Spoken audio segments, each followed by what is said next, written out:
If this area looks familiar, it's because this is actually the same place where I took my Crosstrek off-road to see what it could handle. But this time we brought Ruairi's Tacoma. And just to clarify, I will not be the one driving today. I can drive manual, but apparently I was not built for this truck because my legs are literally too short to fully press the clutch pedal down. So Ruairi gets to do all the fun stuff, and I'm basically here to film him and make content. We were camping nearby for the weekend, so before heading out on the trails, Ruairi's going to walk you through the Tacoma build and everything that's been done to it. Then we'll head out and see what we can find.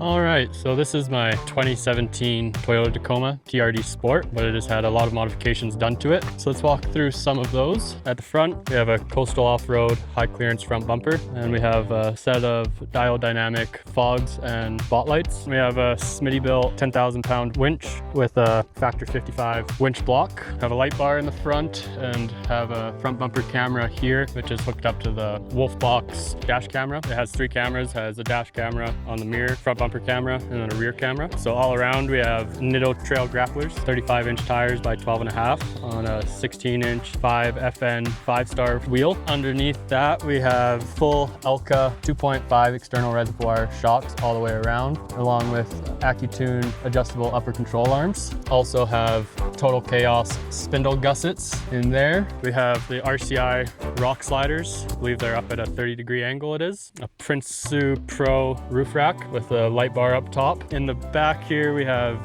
heavy-duty rear leaf springs along with bump stops. I can't remember the manufacturer of them right now. The exhaust has been modified to be an axle dump so it doesn't get ripped off off-roading. And then we have the Tapella backcountry Sylvester tent with a set of traction boards attached to the RCI bed rack.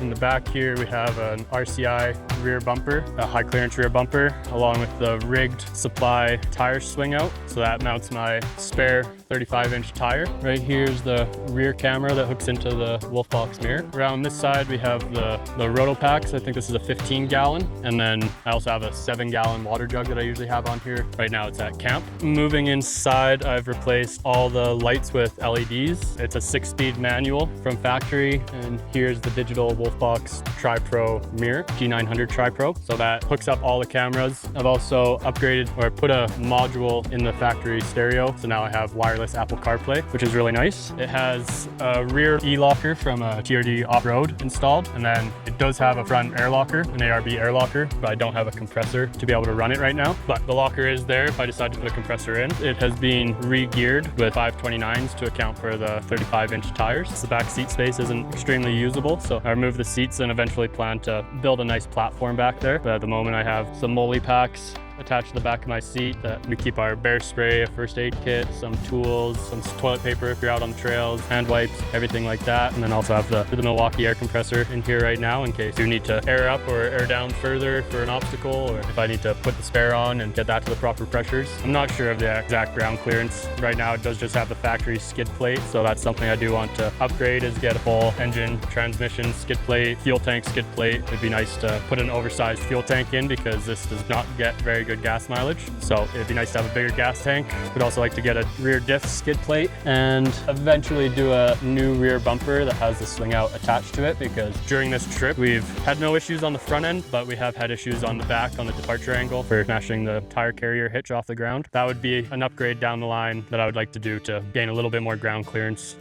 Editing this back, we actually realized there were a few mods we forgot to mention, so I've listed everything down below in the description. They're all products we generally use, love, and trust. Hopefully this gives you a little bit of inspiration if you're building your own Tacoma or adventure rig. A lot of the mods you've seen actually came on the truck when Ruairi bought it, and that was a big reason why he chose this Tacoma in the first place. It already had a lot of the things he was planning on installing anyway. Since then, it's really been just about building on that setup and making the truck work for our lifestyle and the things we love doing. It hauls our dirt bikes, carries our paddle boards, camping gear, fishing gear, and pretty much whatever else we decide to bring along for the weekend. Even little things like the lower bed rack work really well for us because it keeps the rooftop tent closer to the height of the roof rack, which lets us carry our paddle boards across the top. We definitely have some bigger plans for the truck in the future, but right now it's already been such a capable adventure rig for us and has taken us to some pretty amazing places. But enough talking about the Tacoma. Last time we were out here, we had the Crosstrek, and there were quite a few trails areas we couldn't really get far into. So now that we have the Tacoma out here, this is actually our first chance to explore a little deeper into the area and see what else is out there. So let's go hit the trails.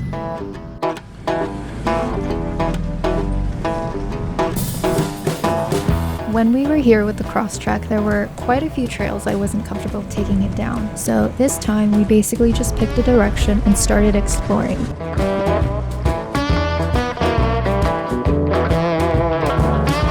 Most of the trails out here weren't particularly difficult for the Tacoma, but the terrain changes really quickly. You'll go from a pretty normal forestry road to deep ruts, loose rocks, and some surprisingly steep climbs.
And that's pretty much where we're going to leave this one. We didn't find anything too extreme out there, but it was still really fun getting to explore more of the area with the Tacoma, especially after not being able to get nearly as far when we brought the Crosstrek out here. There were a couple steeper loose sections that we decided not to push, but overall the truck handled everything we threw at it really well. Hopefully the walkthrough gave you a little bit of inspiration for your own Tacoma or adventure build, and I'm sure you'll be seeing a lot more of this truck on the channel. If you enjoyed the video, don't forget to like, comment, and subscribe, and if you want to see more behind the scenes stuff, follow me on Instagram and TikTok. That's also the easiest place to reach out, ask questions, or just chat about the build. Thanks for watching, and I'll see you in the next one.